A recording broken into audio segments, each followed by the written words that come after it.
Nothing to add, just I'll open it up. So, Steve, Drew, his versatility that you can use there to have, how's that kind of, how are you maneuvering that?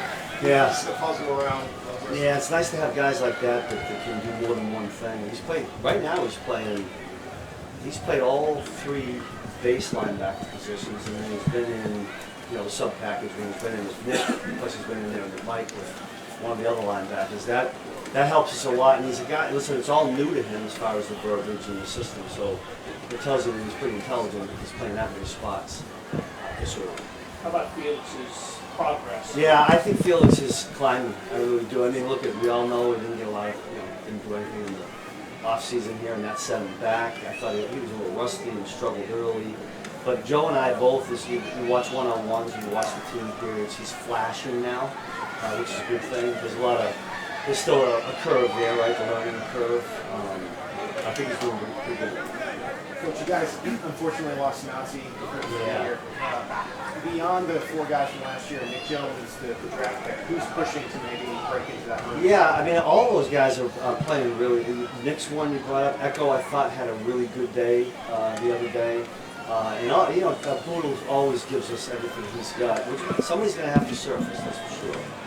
We do have guys with some experience now. That would have been a little different a year ago, right? Just not having injuries there, we're all young. I'm really sad to see that happen to MJ. He was really climbing. If you guys notice, he was taking reps with the first group because he had earned it. And he's got a really good corner skill set. He plays safety in college, but so hopefully, we'll pray he gets healthy real quick in this battle. Steve, how much of you mentioning Drew being at all three linebacker spots is a little bit of experimentation, a little bit of, trying to simulate a game as if he would need to go from every one spot to the next? That's a great point. I mean, look, we know he's a guy that's played in the league, but he's going to start it. And so we try to find spots to get him out there right away. We've got pretty good players there in base now. But we got some packages and we can do some things with them. We'll kind of see how that all evolves. It's nice to have. It's really nice to have. You mentioned Felix's learning curve. The defensive end, a rookie coming into the system, what are maybe some of the biggest challenges he faces in training camp? Yeah, you know who could answer that better than anybody? George. Because he went through it a year ago, right? But Felix as well. In any position on defense, in my opinion, there's going to be a learning curve, right? Everything's new. The speed of the game, who they're going to go against, learning the guys they're going to line up against. You got to get through defeating your own offensive line and offensive team first. Then you're going to learn a playbook. And I think where he got behind was one thing about off-season. As defensive coaches, we complain you can't do real football, right? But the one thing about the off-season is you can get a lot of the mental time, get a base, and he didn't have that initially. He's trying to catch up. Last year you had Frank that kind of took George under his wing. Who's doing that maybe this year? I see George talking to Felix. I see Charles. And I guarantee you Mike Daniels, because that's the kind of guy Mike is. He's dealing with his injury right now. But I think all those guys are kind of far out this week. Hey, Steve, you're really impressive Daniel-wise. Just what you see today. Yeah, quick inside movement, which Joe has stuck out with Joe and I. And we've got a ways to go. There's pretty good competition inside there with all those big guys, so we'll see how that goes. Have you seen improvement from Harry? It seems like he's had Malik? Yeah. Oh, yeah. And today he played, he's playing in a number of positions. We're talking about Drew and being in different spots. If you look out there, Malik's in a lot of different spots, too, in different packages. And, here's a guy that's been here for a number of years, so he's heard it. So for the mental part, he's much further ahead than some of the other guys. Steve, when it comes to the secondary, facing those receivers and seeing your eyes, seeing it from the other vantage point, you see the receivers kind of be a little more through those new guys. Our guys here? Yeah. This guy's flashing out there, and I'm trying to learn our guy's name, so sometimes I can't get all the rest. But I tell you, Sky, he just pops out now. But we expect the guy, right? MVS, with a whole bunch of those guys. They're a challenge for us because I think you guys know this, but our quarterback makes all those receivers better. So it's great. It's good work for us. You mentioned reps on this area. You went through. You worked on a lot this week. Yeah. Andy said yesterday that he felt like the zones were shrinking, especially not for him.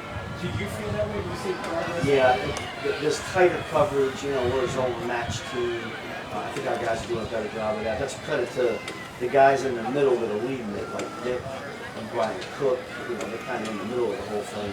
And then our corners playing pretty tight. But I think, rep after rep after rep. We get a lot of passes from passes from see, so we better get good at it because we certainly get plenty of it. Has anyone in particular benefited from getting the reps since Chris isn't here on the interior defensive line? Really all of those guys. Joe's kind of kept them on a rotation, not one in particular. I mean, Matt was with us a year ago, and it's good to have him back. I think he'll get more reps as we go here. But we need to find out, what we have in there. And there's so many unknowns inside.